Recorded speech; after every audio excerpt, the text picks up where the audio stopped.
Alright, hello, welcome back everyone to another episode of Higurashi When They Cry, Chapter 1. It was by no means a heavy blow, but it seemed like it had enough power behind it to knock him off his feet. But just knocking him down was enough to scare him away. He got back up in no time. Both of them took a fighting stance and were ready to face me. This made me certain that they weren't just two people out for a walk. They were clearly after me. It felt much easier than dealing with Reina. Just by not recognizing their faces, by not knowing them, it made things easier. I smiled wryly on the inside. What do you want with me? Next one is going to be right in your face, you bastard! It's fine if it was just a bluff. By barking out at them, I was able to fire myself up. They didn't respond. They spread out to either side of me with unbelievably calm expressions on their faces. One of them would grab onto my bat and the other would hold me down. Was that their plan? Taking on both of them at once, would it be impossible? Hot sweat poured from every pore in my body. Then I just had to settle it with the first move. I'd step in and strike the first one down. Narrowing my target down to the man on the right, who had already been knocking down before, I stepped in and swung with all my might. There was no way for an unarmed person to guard against it. It would cause immense damage. If they blocked it with their arm, their bone would snap like a twig. If they turned their back to it, then it was possible that the blow would travel all the way to their vital organs. It looked like he was aware of this. He pushed farther through the kill zone between us and delivered a fist right into my gut. Not good. With this distance, in this position, and in this state, there was no way for me to dodge it.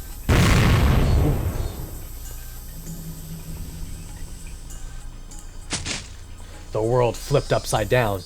I understood that I was being tossed around like a rag doll. I landed on the soft earth without a sound, feeling the grainy soil press against my face. It didn't hurt at all. But the moment I thought that, I suddenly felt pain coming from the abrasions on my skin, as well as the contents of my stomach being forced upwards, flooding my mouth with a bitter sensation. I knew very well that I didn't have the time to relish this experience. I stood up as quickly as I could, but at that moment, the other man was already barreling towards me. Being able to comprehend calmly that I simply couldn't dodge it, it made it all the more upsetting. After plowing into my stomach, full force once again, my assailant twisted around behind me and locked his thick arm around my neck. My throat felt like it was being crushed by his immense strength. I couldn't even contemplate that I was being strangled, or that I was about to go unconscious. My vision simply darkened, and the silent whining noise began to play deep inside my mind. It took everything I had to keep myself from blacking out. While this was happening, the other man was more than likely standing in front of me. I wasn't able to open my eyes, but I could feel that he was there. There was nothing I could do now. Unable to shake this arm off me, I couldn't run, I couldn't fight back. Dire straits. I couldn't even come up with the phrase that adequately described my situation.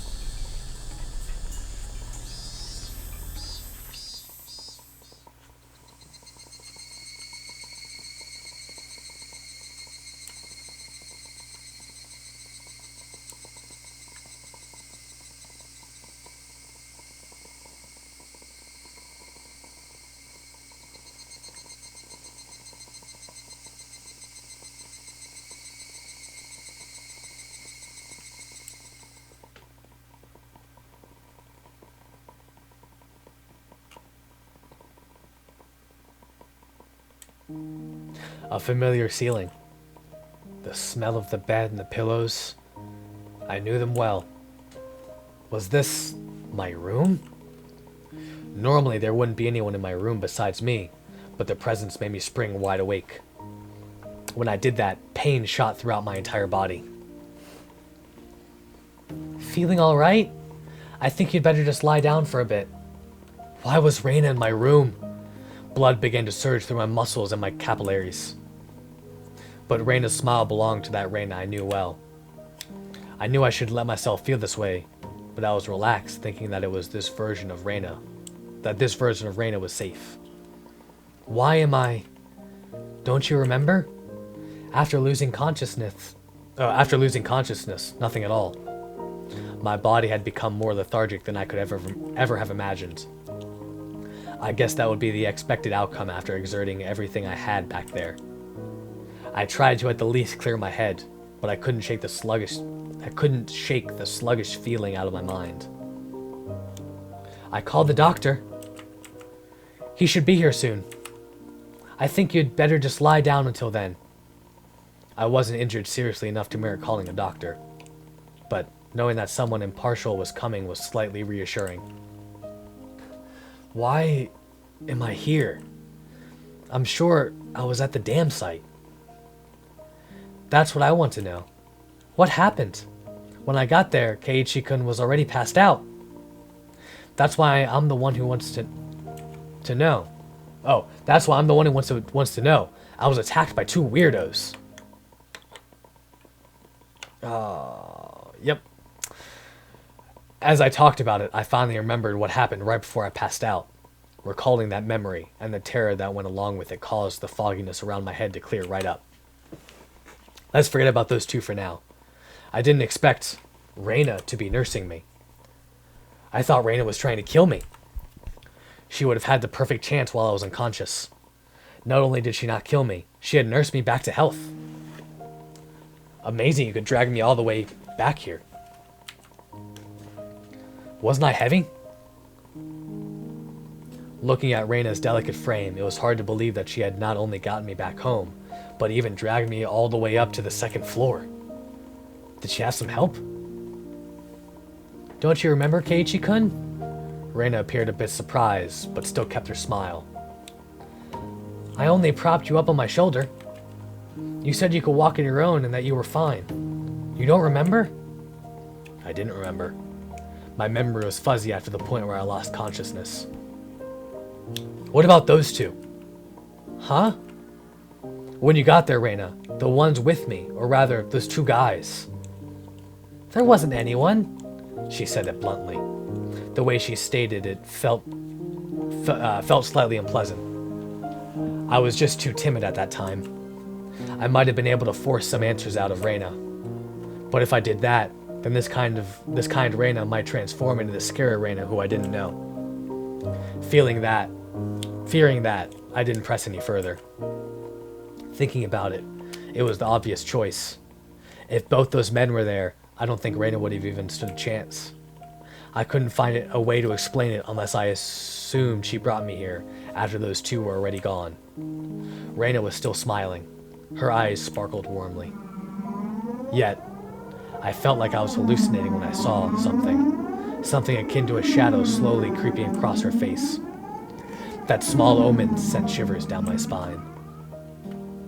While Reina was still Reina, I needed to make contact. I needed to contact Oishi-san. Reina stopped me when I tried to get out of bed. She said it would aggravate my wounds, so I should sleep. I'd like to go to the bathroom, though. Sorry. Reina couldn't say anything else. While Reina stayed in the room, I quickly went downstairs to get to the phone receiver in the living room. When I approached the front door, the doorbell rang. Ding dong. It must have been the doctor Reina had called. It was strange for a patient to welcome in the doctor who was making a house call, but it would be incredibly reassuring to have him here for the considerable time it would take Oishi-san to get here. I carelessly opened the door with that simple assumption, and regretted it almost instantly. Mion. Mion! Oh, you look just fine. I heard you collapsed, so I came to check up on you. How did you know I collapsed? I heard from Reina over the phone. Do I need any other reason than that? I understood why she would call a doctor. But why Mion too? Reina was descending the stairs behind me. Reina, doesn't Kei-chan look pretty alright? Sheesh, you made me worry for nothing. That's true. Maybe I worried for nothing as well. They both began laughing.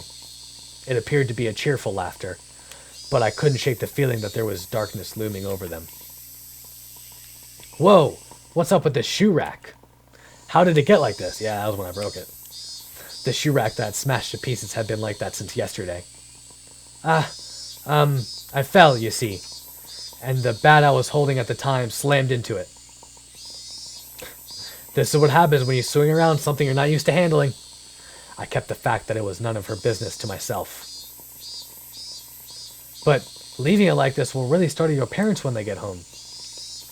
I'll fix it for you later. Now, come on, Kei-chan. The terminally ill need their rest. Come back in bed. Back in bed. Both of them urged me back up the stairs. I had no chance to call Oishi-san. I was pushed into my bed.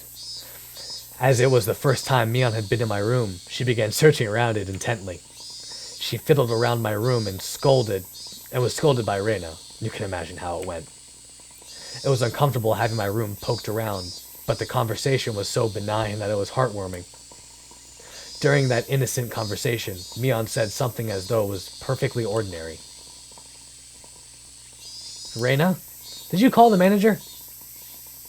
Yep, right after I called Michan. He said he'd be right over. Manager? That out-of-place word gave me a bad feeling. Reina called a doctor, then called Mion, and after that, she called a manager? Who was this manager? Since Reina and Mion's conversation was so peaceful, it only felt slightly odd. What are you two talking about? Who's this manager? Didn't you know, Kei-chan? We mean the manager when we say manager. Well, yeah, no shit. Like the director of a movie, or like a foreman of a construction site. Oh, God. I dug through all my memories for a manager who might have business with me. Only one thing came to mind. What Reina had just said, the construction site foreman. The very first victim of the first incident, the dismemberment of the damn construction site, the foreman. But that was strange. He was supposed to be dead. There was no way they could call him. I don't understand what you guys are talking about. What does that manager have to do with me? You said he was coming. Do you mean to my house? I asked one obvious question after another, but all the two of them would smile coolly at each other. There was a huge difference between how the two of them appeared and how my suspicions were playing out. Slowly, I felt discomfort and panic welling up inside of me. I couldn't understand what Reina and Mion were talking about. Kei-chan, you've gotten into baseball lately, haven't you? Pretty sure the manager will be happy to hear that. So, who is this manager? The manager is the manager. So, who is this manager?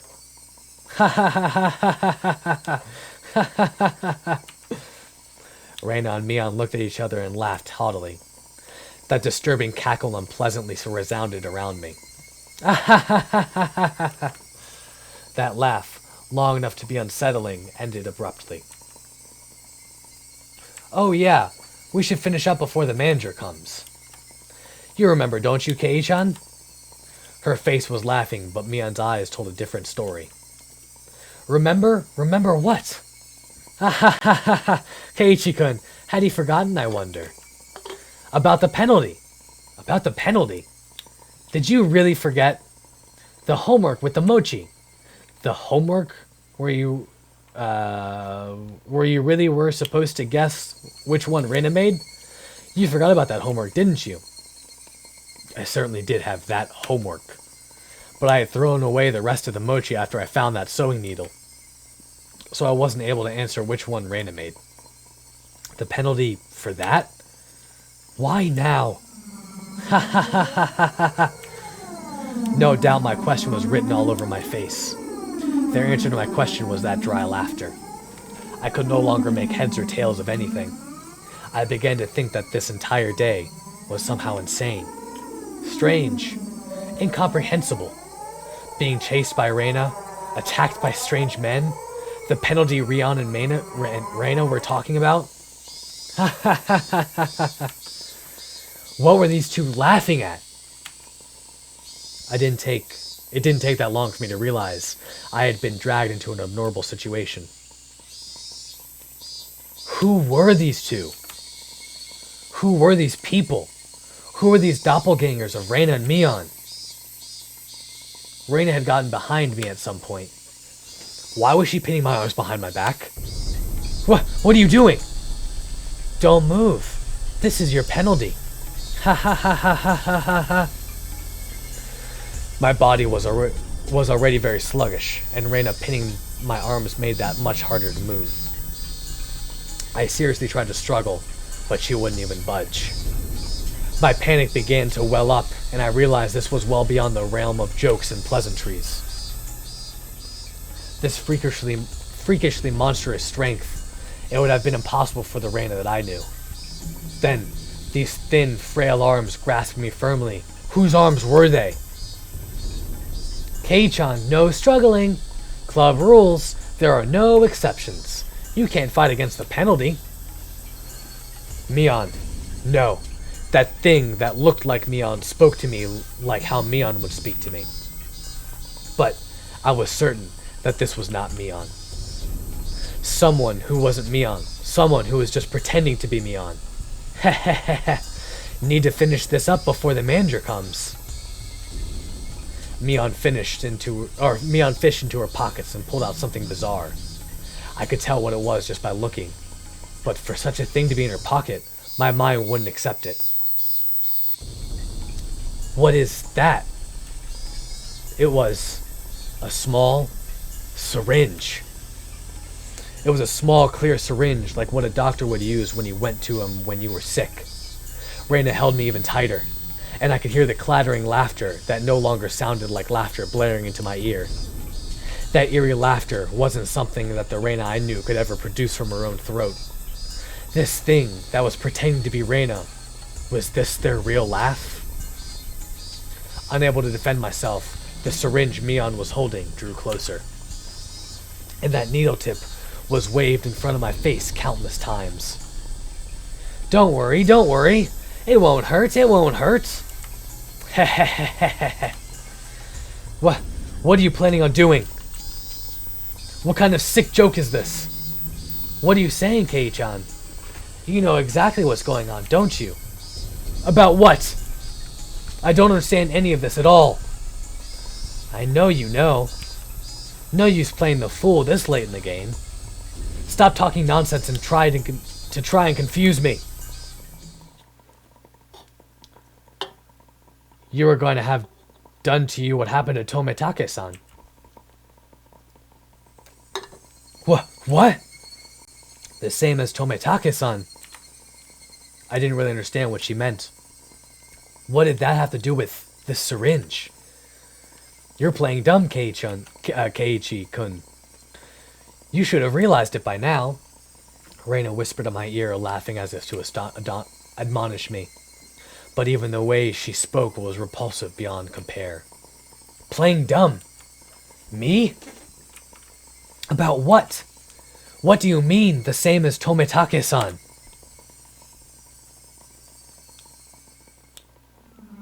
Everyone thought at first that it was just a hit and run. Except when the officer got closer to check if he was still alive, he soon noticed it wasn't a normal situation. His throat was scratched out. From a knife or something. No. Nails. Nails? Nails as in fingernails? With those gouged through? That's right. Tomitake-san had clawed out his own throat with his own nails and died. There's no way someone could die like that. So then, for that to happen, we thought drugs were to blame, but nothing of that nature was detected. That's right.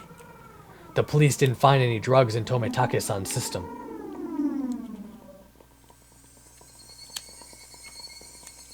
The police told me they didn't find any drugs in Tomitake-san's body.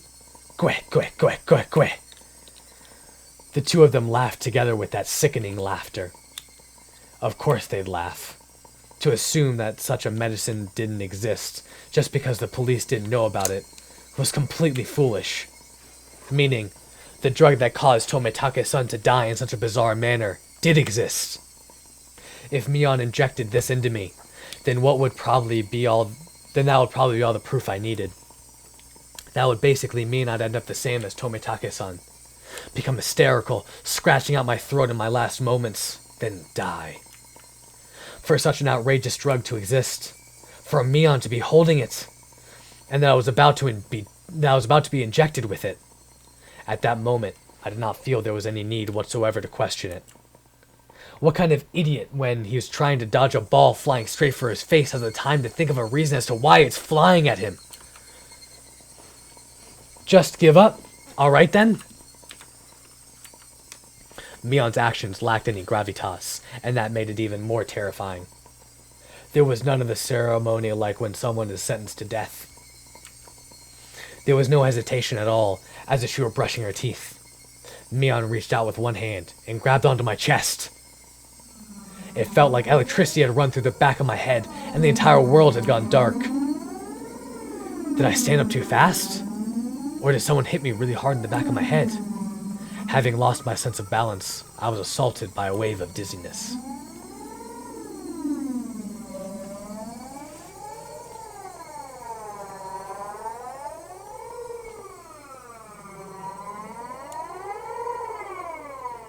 Ooh, the end of the chapter. Higurashi When They Cry.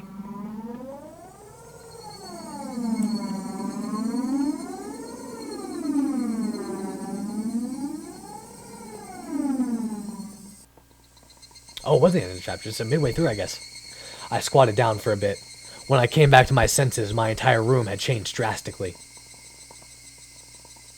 The numbness in my head was gone, and slowly I could tell blood was flowing to my extremities again. How long had I been squatting here? How many minutes? Or has it been hours? It was almost as if hands on the clock had stopped moving the entire time my eyes were closed. That's how little time had passed. Really? The air in the room wasn't filled with that madness from before, only a dull silence. Reina wasn't there pinning my arms, and Mion wasn't there about to inject me with a needle. No way. Could it be? All of it? Was a hallucination? There was no other presence in the room besides my own. It was the weirdest experience I'd ever had. I was certainly with Reina and Mion. I doubted my sanity for a moment, but I was also seized with some sort of comfort. I guess that terrible ordeal was a hallucination. Neither Reina nor Mion, they wouldn't ever do something so terrible. My head grew hot. I could tell my emotions were welling up. Why? That wasn't a reason to cry. Why? It was sorrow. Why was I sad? I don't understand. I don't understand. Kind to everyone, not discriminating against age or gender. Mion. That Mion sprawled by the window in an unnatural pose. Blood stained her a deep red from her head down to her chest. The bright crimson smeared on the walls. That splatter had undoubtedly come from Mion. She always had that bright smile and was kind to me from the day I transferred. Reina. That same Reina was slumped at my feet and was making the same pool of blood as Mion. I couldn't comprehend what had happened. Did someone come to save me? Then they beat those two down with this metal bat? I finally noticed the weight in my right hand. How long had it been there? Shit, did I just kill them? It was Satoshi's metal bat. It was covered in a deep red. There was no doubt that this was the weapon used to mutilate both of them. And I was holding that weapon. I was the only person in the house. What? Looking at this objectively, I couldn't think of anyone other than myself who could have done it. I did this? That's right. Keiichi Maebara. Of course I did it. I told myself gently, as if coaxing myself. Hey, me. There's no reason for you to remember it, nor is there a need to regret it. Eat or be eaten. You get that, don't you? But the blood! The blood! There's so much of it! Neither Reina nor Mion had moved an inch. It wasn't just a split forehead and a trickle of blood, nothing that simple. The entire room was splattered with red, and that told me it didn't end with just 2 or 3 strikes. Were they dead? Both of them? The depths of my mind were calm, but on the surface I was panicking and agitated. Calm down, Keiichi Maebara. What happened to your usual calm self? Come on now. Do like you always do. Throw your head back and take a deep breath. Come on. Once. Twice. Breathe deeply. Calm down. Calm down. I chanted that over and over in my head and relaxed. Color came back to my vision and smells reinfused the air. At the same time, I remembered what happened when I blacked out.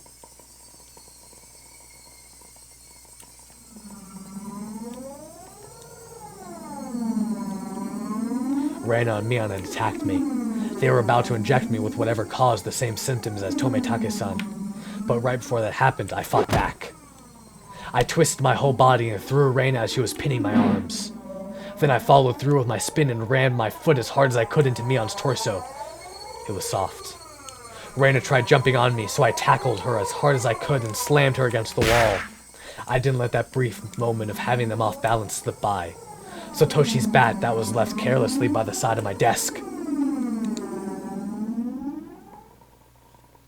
Boop! At that moment, everything went pitch black. There was nothing recorded past this point in the videotape on my mind. No, that wasn't right. It wasn't that there was nothing recorded. It was recorded just fine. Just the other me inside of myself had told me not to look and turn the TV off. Just because the screen had gone black, I couldn't see it didn't mean that the videotape within me hadn't recorded it. The TV was just off, the video was still playing. The tape within me, creaking along, still playing. On the other end of that pitch black screen, that horrifying video was still playing on. Compared to this, though, the scene right before my eyes, was still so difficult to take in. There was blood splattered everywhere on the walls, the two of them in these unnatural poses. Not a sign of movement from them. I couldn't even tell if they were breathing. No matter what the circumstances were, my friends, these girls, I had attacked them. I may have even killed them. But if I hadn't done this, I would have been done for. I would have been the one done for. Balancing that out on my imaginary scale, it felt odd that I even felt bad about it. Even if it was just a bit excessive, this was justifiable self-defense. The proof was all here.